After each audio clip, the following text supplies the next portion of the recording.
Support दीजिएगा हमारी बहनों को। और हमारी बहनें बहुत मेहनत करती हैं आप सबका प्यार दुलार आशीर्वाद पाने के लिए। और आइए बहुत प्यार से अवधि नाच गीत चुटकुला नाच गीत सुनाते हैं, आप लोग सुनिए, अपना प्यार दुलार आशीर्वाद दीजिए। अरे गड़ी गईले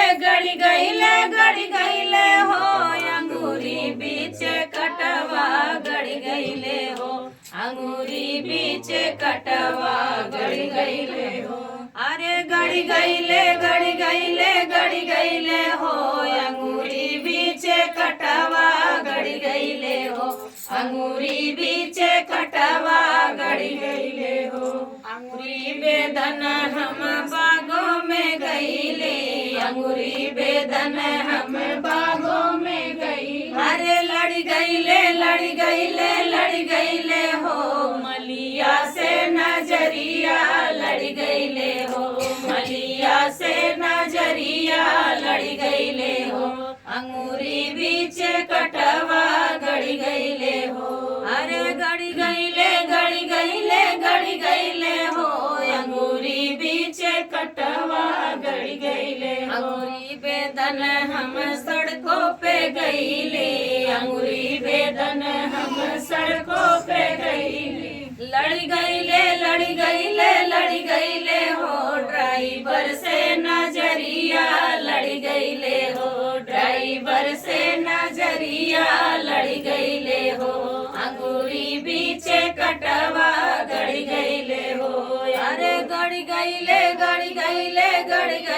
हो अंगूरी बीच कटवा, गड़ी गईले हो अंगूरी बीच कटवा, गड़ी गईले हो। अंगूरी बेदन हम सजिया पे गईले, अंगूरी बेदन हम सजिया पे गई। अरे लड़ी गईले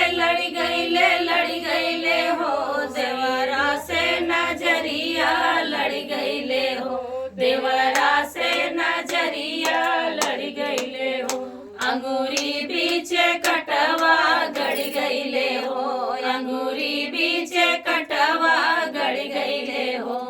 करती हूँ सभी बहनों के चैनल पे आइए प्यारा सा गीत सुनाते हैं, मुझे खाली स्टैंड अप चालू ना होए और आप लोग सुनिए, प्यार दुलार आशीर्वाद दीजिए।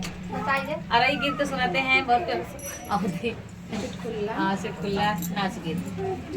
सासू नदिया बड़ी हो रागरी, हमका पानिया के भेज गोकुल नगरी, हमका पानिया के भेज गोकुल नगरी। अरे सासू नदिया बड़ी हो रागरी, हमका पानिया के भेज गोकुल नगरी, हमका पानिया के भेज गोकुल नगरी। गोकुल के राजवा बड़ा हो रागरी, अरे गोकुला के राजवा बड़ा हो रागरी, खिंच के मारे लागुले लवा फूटे लगा गरी, खिंच के मारे लागुले लवा फूटे लगा गरी। सोने की थाली में जेवना बनायो, सोने की थाली में जेवना बनायो, जेवना न जे वही करेला रागरी, अरे जेवना न जे वही करेला रागरी, हमका पानिया का भेज गोकुल नगरी, हमका पानिया का भेज। ये मेरा कहते लाल मिर्चा खाओ गरी।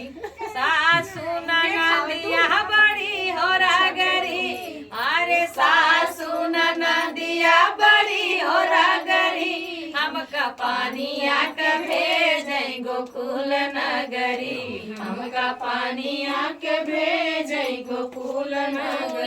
मैं झारी झारी से जिया लगाए, फूला मैं झारी झारी से जिया, ऐसे जिया न सूतई बला मरा गरिया, से जिया न सूतई बला मरा गरी, हमका पानिया के भेज गोकुल नगरी, हमका पानिया के भेज गोकुल। हाँ गोकुल नगरी हो गोकुल नगरी, हमका पानिया के भेज गोकुल नगरी।